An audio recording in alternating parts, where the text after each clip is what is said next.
C'est le pays pour moi c'est le pays de l'élégance, en fait. On mange, mais c'est réel, hein. On mange à Paris, on mange 3 fois par semaine japonais. Mm. Donc on mange tout le temps japonais. On est très friand du Japon et de toute la variété justement de la richesse des goûts. C'est numéro un, après français, après italien. Et voilà, la nourriture japonaise est en numéro un chez nous.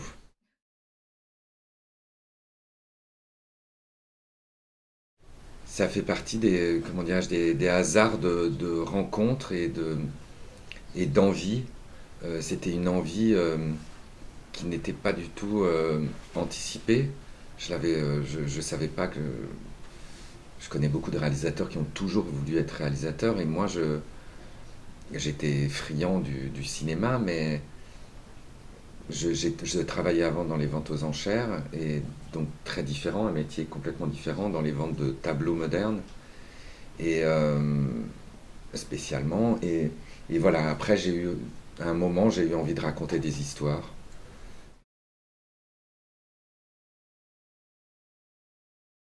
Oui, oui, ils ont travaillé avec un garçon merveilleux, Alexei Koika, qui est un professeur qui est sourd et qui est professeur de langue des signes et qui leur a appris individuellement des cours individuels à raison de 4 heures par jour pendant 5 mois.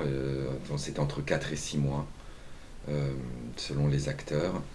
Et voilà, un travail de longue haleine parce on se devait par rapport à la communauté des sourds d'être irréprochable sur les signes pour que évidemment chaque sourd et malentendant comprenne euh, tous les signes du film et qu'il n'y ait pas d'erreur.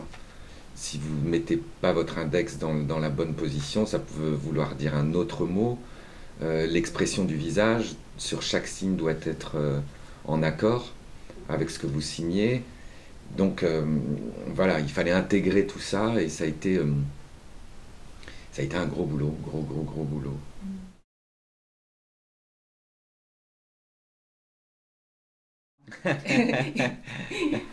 Ben oui, alors là c'est marrant parce que j'ai que des.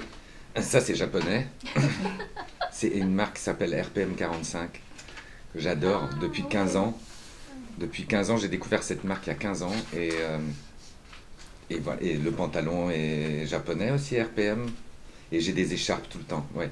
Et mon signe, les sourds donnent des signes à chacun parce que si vous vous appelez Jennifer, ils ne peuvent pas épeler le mot Jennifer en langue des signes. Donc chacun a un signe qui correspond à une particularité de votre identité. Et moi, mon signe, c'est Eric.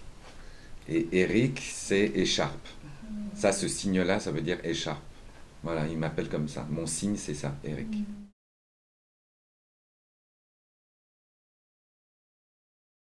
Bon courage, mais vous avez la chance, vous les Japonais, dans l'autre sens, je crois que c'est encore plus compliqué. Enfin, il me semble que le japonais est plus compliqué à apprendre que pour vous le français. Mais la grammaire et tout est assez compliqué en France, mais bon courage, bravo. Mais oui, bon courage.